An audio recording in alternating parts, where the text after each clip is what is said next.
Hey, kid's 2 years old. Make sure he doesn't fall down, jump out a window, fall into the swimming pool, and drown.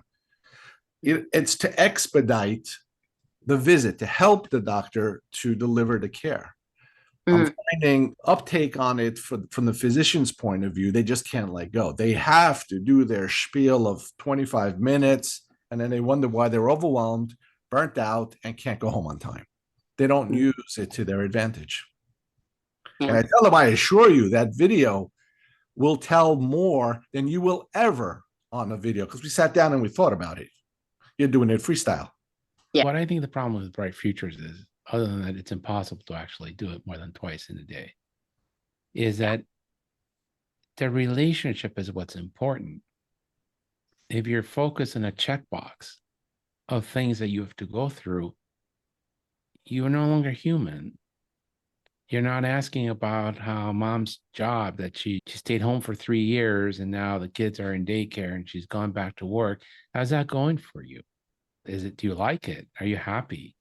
What is it that you want to get out of these 10 minutes of what is spent together? Because I've seen plenty of kids. So ask me the questions that you want to listen to the answer while you're here.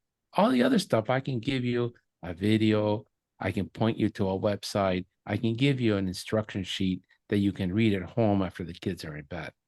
But if you want to foster the relationship, you want to meet their needs and be human with them. And these checkboxes really, or the EMRs really get right. It's like putting up a cinder block wall between me and the parents. And yeah, it's a cinder block. You're not talking to each other. You're not listening to each other. You're not building the relationship. So I think they're helpful. I find them enjoyable. I have a very interesting question, because Dr. John is a phenomenal human being, and so are you, Dr. Dina. But now that Dr. John and I are getting to our later years in practice, yes, and you got younger doctors, how do you maintain that healthy culture? Because the way John and I were trained and what we did in training is somewhat different than what you did, which you're in the middle, and really, really different than someone who's out 2 years out of residency. Yeah. So I think one of the things I like about how both of our offices is none of us have individual offices. None of the docs have individual offices. It's all open plan. So there is like the way the South Riding office works is there's imagine a giant rectangle, essentially, with rooms along the outside border, and then half walls in the middle creating office space.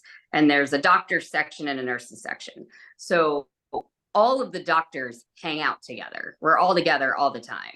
So I think that's really what fosters the culture, is we're all together. So we're all chatting about not only ourselves and our lives and our weekends when we're just getting there, or at lunchtime or whatever, but we're also talking about patients all together. And so I think was really, even for me as a young doctor fresh out of residency, but I think also for the younger docs that have joined the practice since, it makes it really easy and unintimidating to be like, hey, so I've got this rash. I think it's this. Can you come eyeball it with me? Because you don't have to knock on anyone's door. They're all there anyway. So I think that's a big piece, is just the layout really fosters culture. And I know when that is not the original location of South Riding Pediatrics, it used to be, I don't know, down the road a little bit. I think they had just moved into that space 6 months before when I joined the practice. So I do know that space was built out. It was thought, they weren't coming into an inherited space. And I do think that John and the partners that were there at the time really thought about that, really wanted that communal doctor space to foster sort of good doctor communication, team culture. And I think that works. And the rest in office, the setup is a little bit different, but the docs all still hang out in one space. There's like a giant doctor's office that's like a super doctor office, and everyone's just there. And so I think that really helps as much as anything else. And I think we've been lucky and thoughtful, and also happen to hire really good people. So everyone wants to work and wants to do the right thing. And it's no one's fault how your residency hours were set up. None of us were in control of that. The fact that you guys worked however many ridiculous hours you worked, and we had some sort of limit, and now they can't work more than however many consecutive hours. Like, none of the doctors that are ourselves or that we hire or that we work with, none of us were in charge of any of those regulations.